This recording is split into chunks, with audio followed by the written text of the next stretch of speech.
Welcome back to Partnerships Unraveled, the podcast where we dive deep into the mysteries and the secrets of partnerships and the channel. I'm your host, Michel. I'm head of marketing at Chanext, and I'm joined today by Catarina Martins, global channel marketing director at Schneider Electric. Catarina, how are things?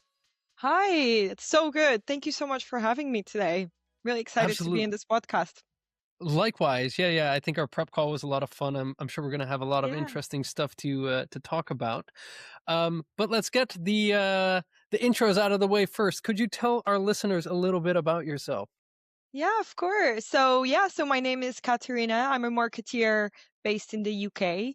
And if I have to kind of summarize, one thing I've always been obsessed myself is to answer this big question: how can brands make the world better? So a bit about me, this is the reason why I've pursued my master's in strategic marketing at Imperial College. And I was always curious to answer this question. So during my studies, I also co-founded a sustainability business called Original Cork, which today is family owned. And after my studies, I had a chance to work for some incredible brands. I've worked for Samsung Electronics in the UK, managed the end-to-end marketing launches for their mobile division, from big media campaigns, outdoor advertising, to influencer partnerships, loyalty programs. So very exciting about that journey in my career. And then at Google as well, worked for that company. I led the development of their Google Nest marketing campaigns and working very closely with the countries on go-to-market activations. And today I lead, as you said in the beginning, I lead the global channel marketing team at Schneider Electric for the residential segment. And I focus on building scalable partner programs for countries to deploy and help our partners grow, accelerate sales, and increase customer loyalty. So that's a bit about me in a very summarized way, and a bit about my career journey. That's incredible. I think what's interesting to me hearing this, right, is most marketers I know, and I'm in some of those communities and things like that, but also my friends, we go into either B2C or B2B, and we generally kind of stick with that choice, if you know what I mean. But obviously not you. No, yeah. I wanted a little challenge. No, I think challenge accepted, right? So marketing at Google, marketing at Samsung, I think there you could probably make strategic and tactical decisions based on high volume, like direct customer behavior. But now not only are you at Schneider Electric, but you're also in the channel. So the go-to-market motion is far more indirect. So what did that transition have as an impact on like what you think good marketing is? Yeah, that's such a good question. When we talk about good marketing, we could actually be speaking here for hours, right? We could spend hours on theories, frameworks, and case studies. But over time, I've realized something simpler. Sometimes as marketeers, we overcomplicate things.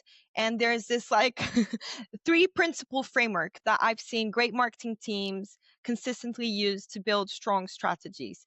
And the interesting part is, regardless if you're in a B2C brand or a B2B brand, I think this three principle framework is applicable, and what helps these fundamentals help build what we say, quote unquote, good marketing. So I can speak a little bit about the three principle framework that I use. I think Yeah. like the first step, you would assume a lot of every single marketeer would have this in as their basics, but the step one is really know your audience. Every strong marketing strategy starts with one thing: not just understanding the audience demographics, but their reality. Like, who are they? What pressures are they under? What keeps them at night? And equally important, who are they trying to become? And if you don't get their pressure, your messaging is talking about features. But if you do, you talk about relief. It's the same. If you understand their ambition, who they want to become, you talk about progress. You talk about how the solution can help them become the best version of themselves. If you don't, you talk about features. So this is like universal in B2C companies. Consumers aren't buying a product, they're buying confidence, simplicity, nostalgia. They want to feel smart. In B2B, electricians, installer, distributors, they're buying competence, safety, being ahead of competition. So different buyers, different industry, but same human psychology. So when someone feels understood, your advert stops feeling like marketing. It starts sounding like, oh, they get me. And when someone feels that they already have feels that the brand gets you, they're halfway through the buying process. So I would say that's the number one, right? You probably have heard that a lot from the people that you interview, but that's really a basic we can never forget. And then I would say step two is know your brand story. So people don't buy what you do, they buy why you do it, you know?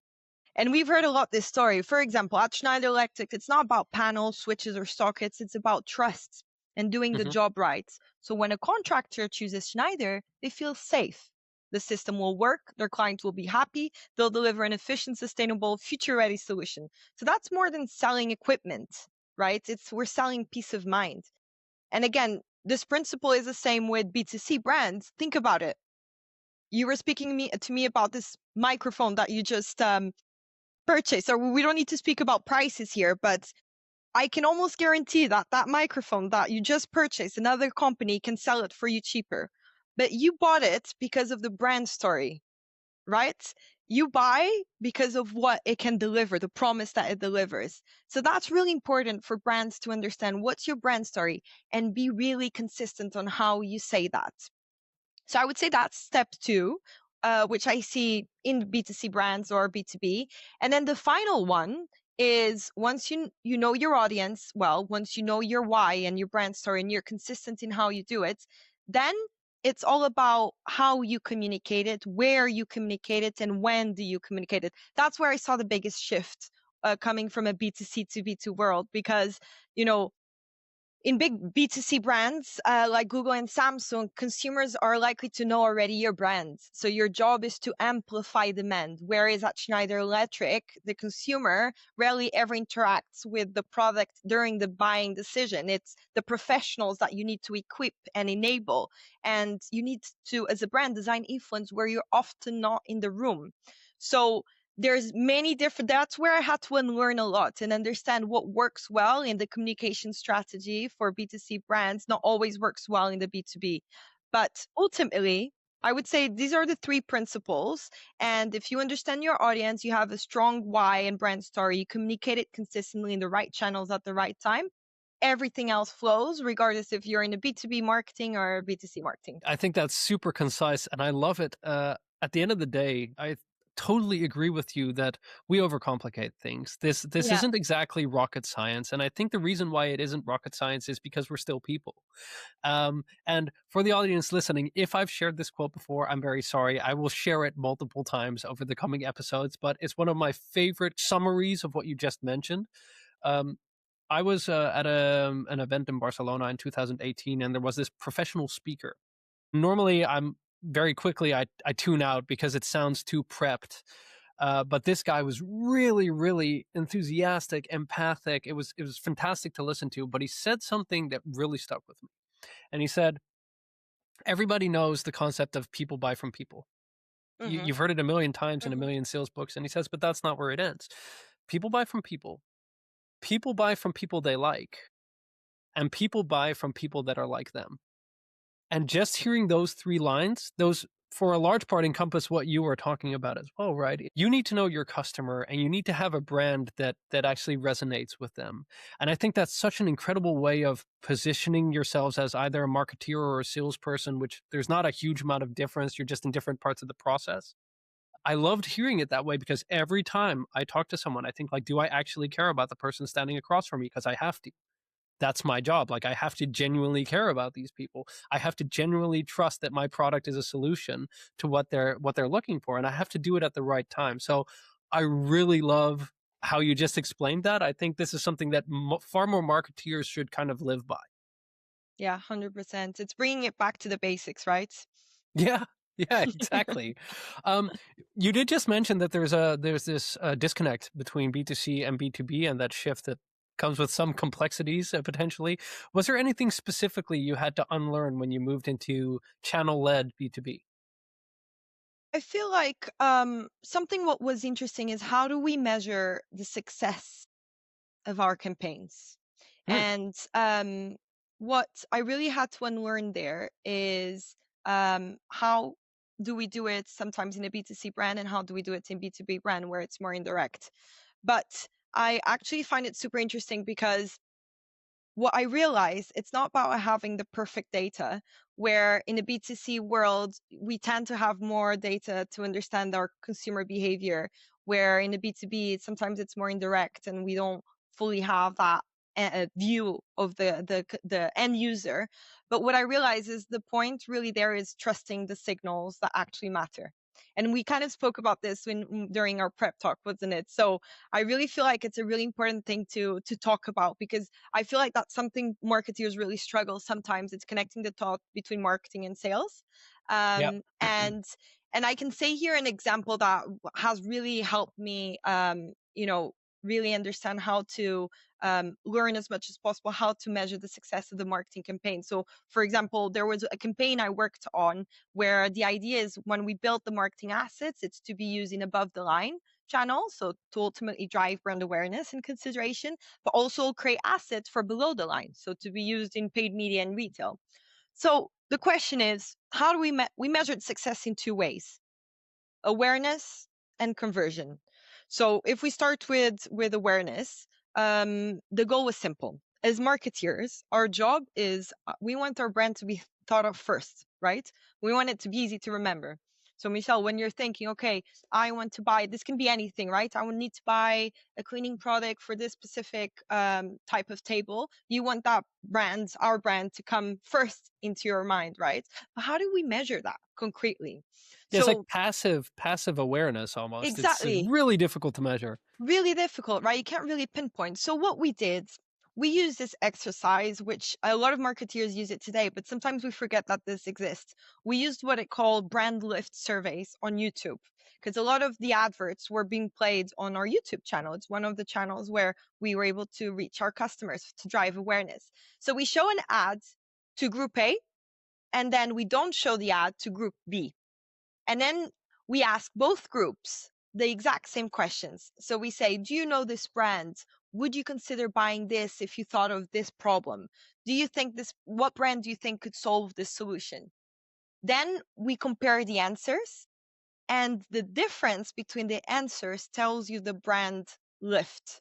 So it basically tells you that the ad actually changed how people think about the brand. And actually, interesting enough, the results we got from that campaign, we saw like more than 50% brand consideration uplift, which shows it's much more effective communicating that to the leadership team rather than impressions or clicks, right? It's much more impressive to say there has been a 50% brand uplift since we've launched this advert during this specific period. So that was one thing I really had to learn how to do it properly, and now use that going forward. And then the second part is, which we always get challenged, is okay, great, this drives brand awareness, but does it drive sales? Yeah. Right? So you have to connect the dots. So it's quite tricky, because so what we tried to do was we use this exercise called casual impact model in Python. I'm not sure if you've ever heard of. It sounds really fancy, but Too fancy for me. Yeah. here's a simple version. So imagine you run a campaign in a retail store and sales go up. The first challenge you're going to have in the leadership board is, but wait, sales always goes up during this time of the year. So how can you say that your campaign is the reason why the sales go up? So what this model does, it looks at historical sales from the past few years, and it looks at what the average sales is for each retail store in the specific region, and then it creates a trend. So it takes out seasonality, it takes out all those kind of external variables that could be influencing the ups and downs of increase in sales. And it creates then a forecast. Okay, during this period, you're likely to sell this amount of products due to kind of the historical analysis that we've done using this model. And what we saw is that the campaign, we used compare the forecast with the actual sales that the store delivered, and that extra bump, probably your campaign. That's where, that signal matters.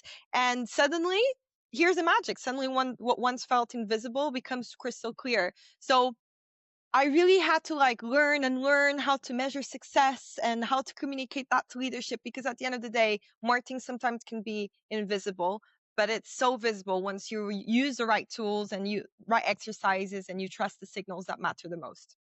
Yeah, I think that's a fascinating way of looking at things, and it also shows that marketing, whether that's in the channel or direct or B2C or B2B, is pretty nuanced because the things you said made me rethink my approach, and I have a pretty staunch opinion when it comes to marketing. When people ask me what metrics do you care about, and I say closed won deals. Yeah, But that's not entirely true because you can't close a deal if nobody knows who you are. So awareness right. is important. Conversion is important. Engagement is important, but it matters about how honest you are, about how you track those metrics and how you look at them. And I think if you look at the channel partner space, I think you see something similar with partner cohort analysis, right? Where you take a look at, hey, what if we enable this group of partners with X, Y, and Z? I don't know, specific marketing, specific campaigns in a box, enablement. Hmm. And what if we don't provide that to this other group of partners and then measure the revenue uplift difference? Exactly. Yeah. It's a very organic way to see, okay, obviously we still can't with 100% confidence say there's a causal link here, but there's very strong correlation. And suddenly your data points become leading as opposed to lagging. And they become, like you said, a lot more clear also from a leadership perspective in how marketing is driving that change. So I think, yeah, more companies should definitely take a look at this kind of stuff. That's spot on. What you said, it's leading rather than lagging. Like you said, it will never be perfect. That's the reality. But if we see a correlation, that's when we can start having good data points to help inform our strategies. Completely agree. Yeah, I think we would run into a potential challenge. And that potential challenge is that, especially when you look at like mid market or SMB, you're working with partners who might have been working the same way for decades, very relationship driven, which I strongly recommend. And it's a super powerful way of selling. But obviously, things are shifting. The technological paradigm is shifting. How do you get traditional partners to engage in a more digital, in a more like marketing forward way without forcing behavior they don't want? Yeah, it's especially a very good question for where I'm at the moment in Schneider Electric. If I can be a bit more specific, you probably can imagine those installers we work with, they've been doing the same thing for a few years and it's worked. Like it worked in the past. So if we suddenly say download this digital app and change a little bit how you work, there's going to be resistance, right? Going back to our conversation, the question before, this is probably another way where you can measure, loyalty performance, but at the same time, you need to find ways to engage digitally with them and to measure those loyalty points, right? So the first step is because from their perspective, the question is simple, like why fix something that isn't broken? So the real challenge isn't getting someone to download a digital app or join a digital partner program. It's moving them from I don't need this to I actually want to use this every day. And that's a really tricky challenge. But if I look at how in this industry brands have done it successfully, firstly, it starts with a clear and simple value proposition. So but very simple, so when, for example, I'll give you an example. When an electrician joins my Schneider via app or web, they're not just downloading another digital tool, they're stepping into a partner universe, a digital space designed to support their workday, elevate their expertise, and reward their craft. Great. Okay. Value proposition clear, but the value must be immediate from the moment they start joining the digital tool. So, for example, take the rewards part of our digital partner program. The first step is making those rewards meaningful. So, you can't just assume that electricians or a consumer who is part of a bank company, they won't want the same type of rewards. So you have to be really understand what are the rewards that your electricians value the most. What we see is a pattern around rewards that help them in their daily work. So save time, reduce costs, make the job easier. So so once you understand what rewards matter for them the most, right? They claim the reward and then they start saying, that's the first spark. Oh, this app makes my life easier. But that's just the beginning, right? They understand the value, they saw the value, but step two is how do you get them to engage frequently, right? With us, directly with us through the digital tools. So from a rewards program, I think it's really important that we build a multi-tier experience Hmm. where partners or the high value partners are rewarded differently. And also, partners aren't just rewarded for purchases, but also for completing training, building expertise, and When we do that, something interesting happens. You advancing through, those loyalty tiers stops being transactional and starts becoming emotional, because now they're not just using an app anymore. They're showing their expertise, their status, their pride in the profession. So they're like joining a club and showing who they are inside that club. And that is really, really where you start building an emotional connection with them. And I really want to emphasize in this conversation here, which simplicity is super key in this type of digital experience. The strongest programs don't make people think harder. Whether you're Yeah. a consumer, an electrician, or a distributor, we have to use behavioral science and consumer psychology. Like progress bars, milestones, visible advancements. In order for us to make it super simple for them to use our digital tool in seconds and get value immediately from it.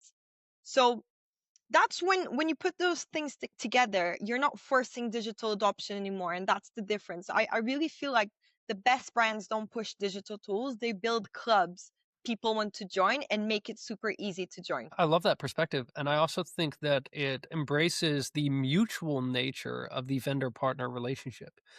Um, Vendors are also nothing without their partners, right? And it's so important to emphasize that this isn't just something as flat as a sales channel, so to speak. Right? It's Yeah. about building these relationships because everybody knows the long term is far more important than short term tactical moves, right? Than that single sale. And if you do have an electrician that understands the Schneider value prop, but also understand how that fits into his day to day life, you're going to get an entirely different relationship once this person understands the rewards they're getting for being a part of this.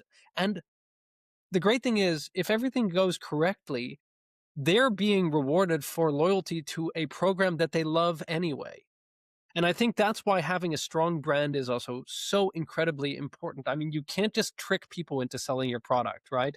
You can build loyalty programs that basically overvalue every single person in the program, but that is also a short-term play. So here it's back to what you said at the beginning, right? It's knowing your audience, whether that's the end customer or the partner. It's understanding your brand and it's understanding the channels through which you share that brand. So I think that's a nice way to kind of return to the beginning. It always goes back to knowing your audience for sure. 100%. Yeah. Completely agree. No, I think we could talk about marketing for ages because I've got some really fancy sounding frameworks that I can throw your way as well, but we're not going to bore the audience with my insane ramblings about marketing frameworks. What I do want to do is I want to ask you, we always ask our guests to nominate the next guest on the podcast. Who do you think we should have next and why? So I've worked in incredible companies with fantastic leaders, at Google. I have, so many names, Marianne, Eulalia, and Samsung. I have, Charlie Northfield, Henny Brains. There's so many names I can give you, but I think not just a colleague of mine, but a close friend of mine, which has been, we've been together in this career journey, working very closely together, and really being our biggest cheerleaders. I would say Henry Bray would probably be someone I could nominate. I would love to see him in this podcast, 100%. What does he do and where? So he's at Samsung at the moment. And when I was out working at Samsung, he used to be in the channel marketing team. That sounds like a great nomination, especially someone I'll definitely reach out to. Fantastic. Hey, to wrap this up, do you have any final insights, tips, tricks that you'd like to share with the audience? I would say maybe we can maybe just to finalize, speak a little bit about like what's the 2026 B2B trend that we're seeing. I find it super interesting, and I thought it could be useful to share, um, because I keep seeing like a lot of marketeers actually like ask the question like, how do we build loyalty and emotional connection in a world flooded with content? Because the reality is, we've hit peak content. AI is generating content at scale, feeds are crowded, and attention spans are down to 3 seconds. And tomorrow we don't even know, it might be 1 second. So I think one super interesting trend I'm seeing is that brands that are winning are the ones that are reclaiming attention in the real world, through Yes. out of home campaigns, live moments, and experiential marketing. So the kind of experiences you simply can't scroll past. So I'm really seeing that shift happening in marketing in the future. We're moving from storytelling to story living, because Mhm. behavioral science tells us around 98% of our decisions are like what we call system one, which is like fast, emotional, instinctive. We don't choose brands because of specs, we choose them because of how they make us feel. And experience taps straight into that. Like having seen Samsung in London, for example, they partnered with a restaurant chains, and they called this campaign called Secret Menu, where only people with Samsung phone mobile would be able to unlock hidden dishes through a QR code. And that will spark like a conversation at the table about the brand. And this is just one example out of many brands that I'm currently seeing building this story living. And when people experience a brand, it sticks in a memory in a way content rarely can. And in the future, we can leverage VR, AR to take this to another level. So I think the last thing to say is the brands that win today won't feel like ads. They feel like moments we were part of, because loyalty today is really built through story living. And that's something I'm super excited to see in podcasts and news, just to see how brands continue to build that experience, and targeting our customers and building long-term brand loyalty. There's one thing that I have to add to that, Yeah. and that's that it ties into another part of cognitive psychology, and that is if you look at attention spans, right? You mentioned that we're at like 3 seconds now, we might go to 1 second. Experiences that are new for you are perceived as taking longer. Hmm. So this actually might even be a way to spread out the limited time that we have to really make additional impact and get that feeling of impact with people that are experiencing those special moments. And I totally agree. And again, it comes back to using the tech that we have to build real relationships, right? To build real experiences. I think that's a fantastic point to end on. 100%. Yeah, we could Amazing. be spending hours here, couldn't we, Michelle? Speaking all about what interesting trends we've been seeing, a few frameworks, but no, it's been great. It's been great speaking with you for sure. Absolutely. Likewise. So thanks so much for sharing your thoughts and taking the time to speak with me. And for you, dear listeners, thanks for tuning in and see you in the next episode. Thanks, Katarina. Thank you.